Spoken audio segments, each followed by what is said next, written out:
Morning students, in previous classes we have discussed about heredity and evolution.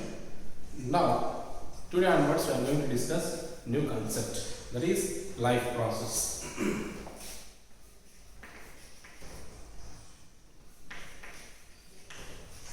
So, generally, if you observe in our surroundings, we can see different kinds of things like living thing as well as non-living thing. So, these both are together found. Living and non-living things. These two things are found in our environmental condition. And one more thing, see whether it is living thing or non-living thing, any form of these matter, they are made up of commonly some of the elements like carbon, hydrogen, nitrogen, oxygen, and so on. So these are the elements that are commonly found in both the living things as well as non-living things. And also you have seen that both the living things as well as non-living things, they are showing or they are following, they are subjected towards to the some physical phenomena, means they can follow, they are showing that some of the affections or reactions towards to these kind of physical phenomena like gravity, that is gravitational force, organisms and living things and non-living things both are affected. And also you have seen that radiation, for the radiation also both living things and non-living things they are showing affected. And also you can see that magnetization.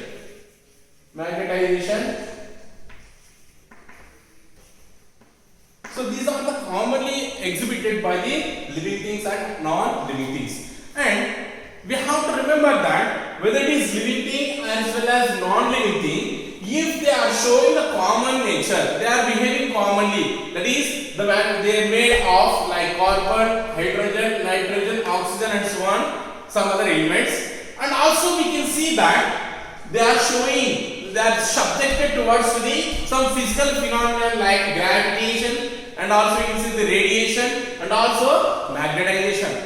See, due to these common features of both the living things and non-living things, it shows the difficulty in distinction, that is showing the differences in between living things as well as non-living things. But as we know that when compared to the non-living thing, the living things are made up of a basic functional and fundamental unit is called as cell. Everybody knows that. So this is what is makes the living thing and non-living things the variation. Why? Because of the living things is made up of the basic structural and functional unit of living organism is called as cell.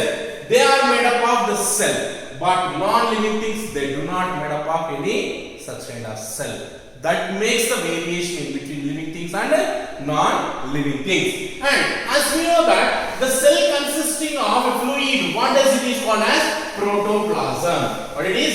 Protoplasm. As we know that the cell consisting of protoplasm, so this protoplasm is a living object, living substance in the cell. It is a living substance present in the cell. That makes the distinction between the living and non-living things. So as we know that this protoplasm or cell that makes the organism to be a living thing. That is we have to remember main basic difference in between them. And if you observe whether living things, whether it is unicellular or multicellular, as we have seen, the living things are of two types.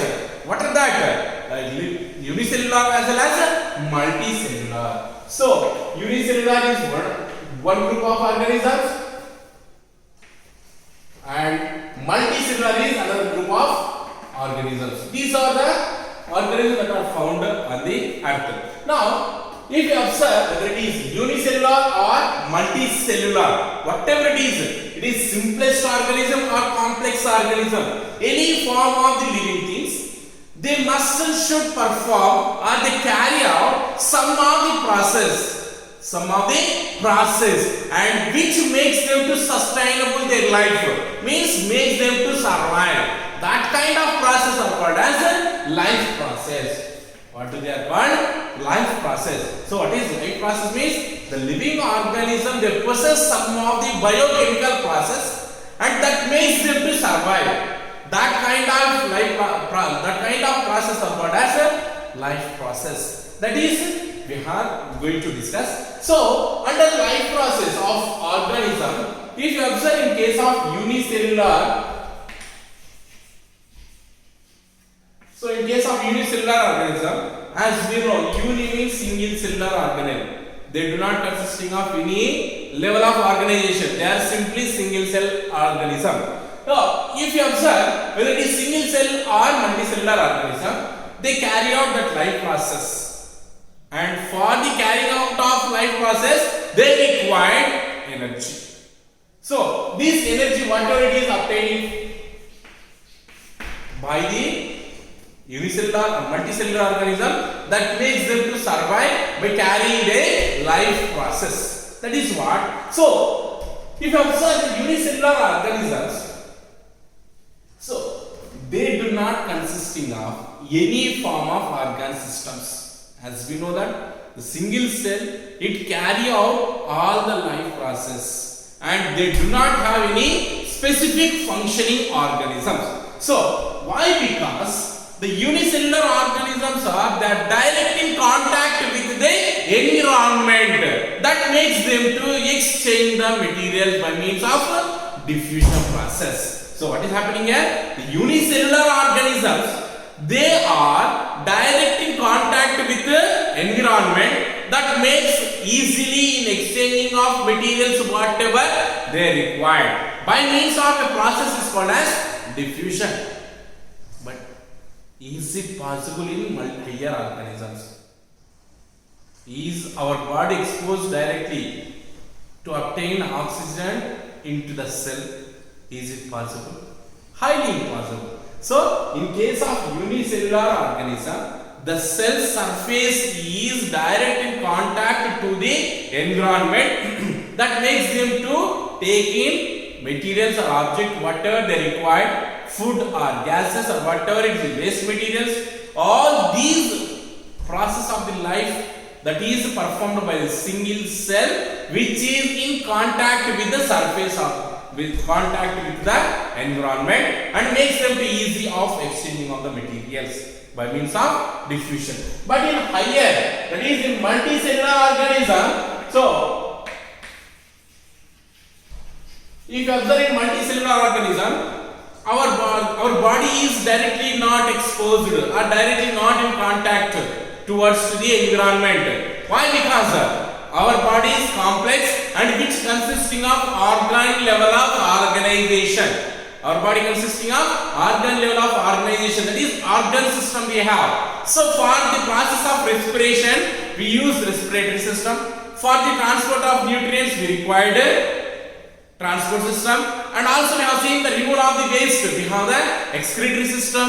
And for the generation of new living organisms, we have reproductive system.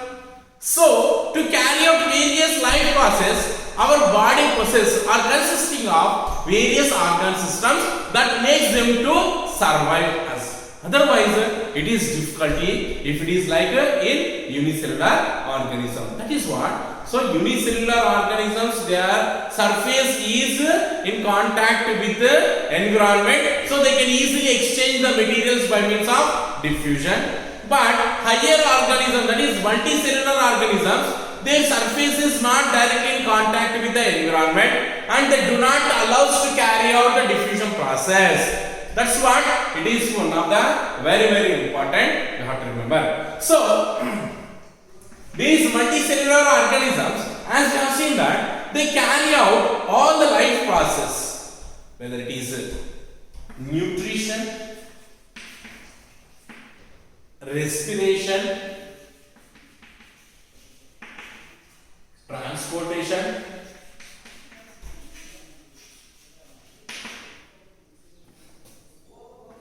excretion, and also you can see reproduction, and also we can see movement and locomotion, movement and locomotion also we can see, control and coordination. So these are the some of the examples of the life process which is performed by multicellular organism by means of different organ system. So any form of these organ system which is performed by the multicellular organisms, they are going to functioning at any time. There is no any duration of time for them to function. They are going to functioning continuously. If they stop their functioning, our life is going to be ended. That's what, whether in sleep condition or doing any work condition, any condition, these life processes are going to be continued. So for this process of the required energy. So this energy which is required for us to carry out these life process, but that is carried out by some of the metabolic activities. What do they are called? Metabolic activities. That is nothing but the biochemical reactions that are occurring. The biochemical reactions that are occurring in our body, they are called as metabolic activities. So during metabolic activities, energy production is going on and also energy breakdown is also going on. So production as well as breakdown, both the processes are occurring. That both the breakdown and production process comes under the metabolic activities and which are called as biochemical reactions. So under this, in the life process chapter, we are going to discuss about the nutrition, respiration, transportation, excretion. These four concepts we are going to discuss in the life process, and already we have finished this reproduction. And this movement and locomotion we are going to study in higher classes, and control and coordination after this we are going to discuss. So this is about the concepts which we are going to be knowing. Now whether it is unicellular organism or multicellular organism, so if you observe, they require some of the raw materials. Why? Because just now we said, what I said, the life process required. These life process to carry out, they need energy. So for the production of energy, the living organism, they require some of the raw materials. As we know that, so carbon dioxide is one of the raw material which is obtained from the environment, and this is essential in plants to carry out photosynthesis. Why it is important in plants? Because of the plants only the living things that is preparing food and providing food to all the living beings on the earth. That's what the carbon dioxide is one of the very essential raw material. Oxygen also. Oxygen, which is essential for respiration. So respiration is the production of energy. So the energy which is produced in our cell and stored in the form of ATP, adenosine triphosphate, and which is essential for the life process to carry out. So oxygen also one of the raw material. And water. This is also another important raw material which is essential for organisms to carry out their life process. And also we can take some other vitamins and minerals also very essential for the organisms to carry out their life process. In this way, we can see whether it is unicellular organism as well as multicellular organism to carry out their life process. What we have seen like nutrition, respiration, transportation, excretion or reproduction, movement and locomotion or control and coordination or endocrine system, whatever it is, any of the life process to carry out by living organism, they require some of the raw materials. What are the raw materials are required? Like carbon dioxide, which is essential in plants to carry out photosynthesis, and oxygen is essential in both the plants and animals to carry out respiration, and which helps in production of energy and is stored in the form of adenosine triphosphate. And water is essential. Without water, organisms cannot survive. Why? Because almost all our body composition is water and less amount of is minerals. That is, and vitamins and minerals, they are also requiring less in quantity, but we too require. These are the raw materials which are essential. So now let me see some of the differences between living thing and non-living thing. Living thing and non-living thing. So what are the differences in between them? Is there any common features is there or not? And what is making the living thing or non-living thing to exhibit the differences? Non-living thing.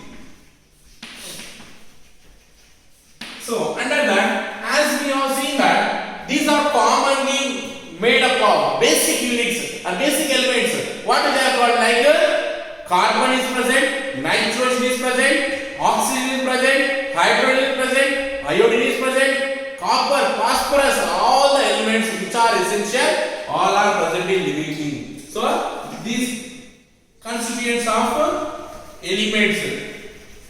So what elements are present? Like carbon, nitrogen, oxygen, hydrogen, etc. And these also constituents of like elements. What elements are present? Nitrogen, oxygen, carbon, hydrogen, etc. These are common in both. And these are subjected towards the physical phenomena like gravitation.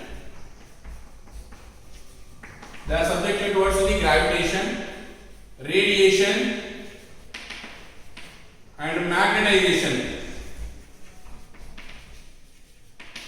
These also subjected towards the physical phenomena like gravitation,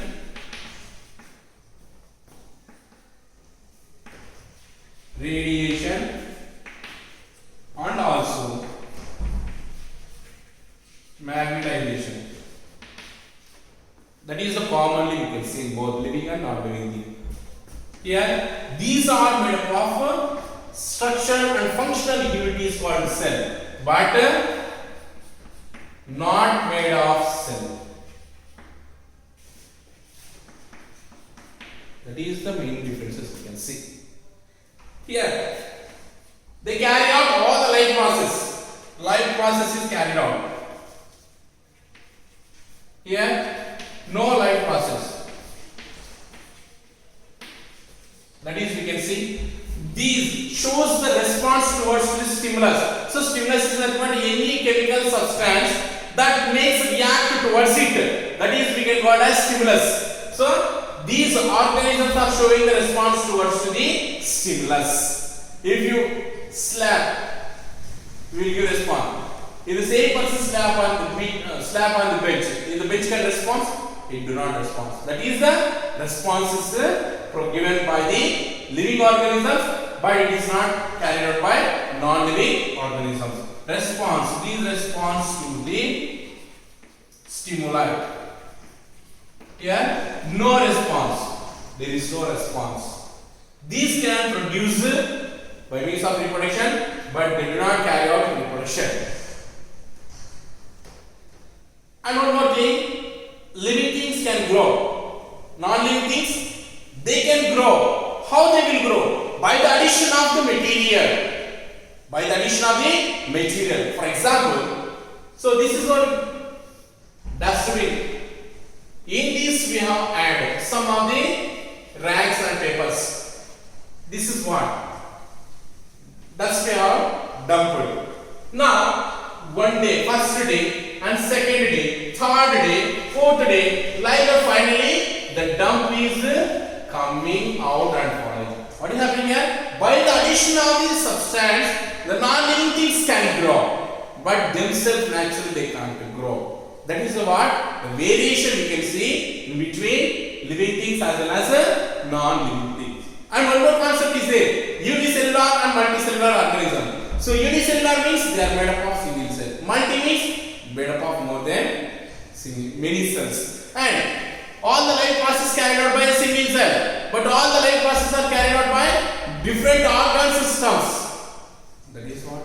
So these the unicellular organisms, they are carrying out the photosynthesis. That is, they may obtain their food by their own or they depend on other. In the same manner, multicellular organisms also, they can prepare their food or they can depend on any other organisms. That is also, we can see the small variation in between unicellular and multicellular organism. This is what introduction part of life process, and tomorrow we will discuss about various life processes and we will start nutrition.